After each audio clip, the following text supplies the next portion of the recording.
నమస్తే శ్రీమాత్రే నమః శ్రీ కృష్ణాయ నమః. హిట్ టీవీ భక్తి ప్రేక్షకులకు స్వాగతం సుస్వాగతము.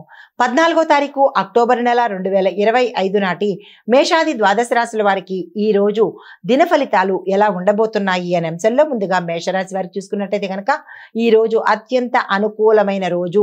అందరికీ కూడా విద్యార్థులకు, ఉద్యోగస్తులకు, వ్యాపారస్తులకు, రాజకీయ నాయకులకు, కుటుంబ పరంగా కూడా చాలా విశేషంగా ఉండబోతోంది.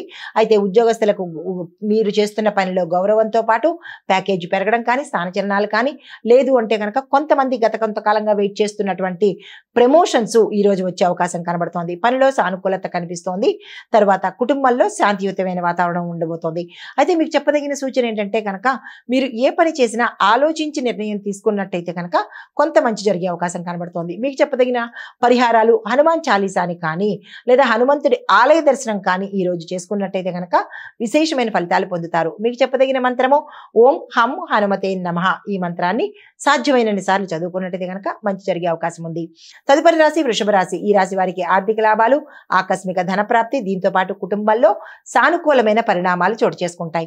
ఒక నిర్ణయం మీకు అంటే ఒక విషయం మీద మీరు నిర్ణయం తీసుకోవాల్సిన పరిస్థితి ఈ రోజు ఏర్పడుతుంది.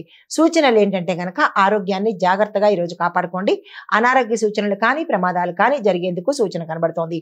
పరిహారంగా దుర్గామ్మవారి పూజ చేయడం, దుర్గామ్మవారి ఆలయ దర్శనం చేసుకున్నట్టయితే కనుక కొంత మంచి జరిగే అవకాశం ఉంది. మీకు చెప్పదగిన మంత్రము ఓం దుమ్ దుర్గాయ నమః. ఈ మంత్రాన్ని సాధ్యమైనన్ని సార్లు చదువుకున్నట్టయితే కనుక విశేషమైన ఫలితాలు పొందుతారు.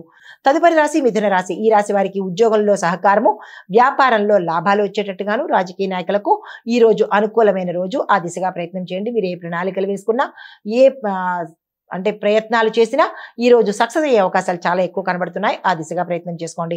మీకు సూచనలు ఏంటంటే కనుక మాటల్లో జాగ్రత్తలు పాటించండి. ఎక్కడ మీరు ఏ రంగంలో ఉన్నా సరే కొంత మాట్లాడేటప్పుడు జాగ్రత్తగానో లేదా సమయాన్ని బట్టి మాట్లాడడమో అలాంటివి మెలకువలుగా మాట్లాడే ప్రయత్నం తప్పనిసరిగా ఈరోజు చేసుకోండి.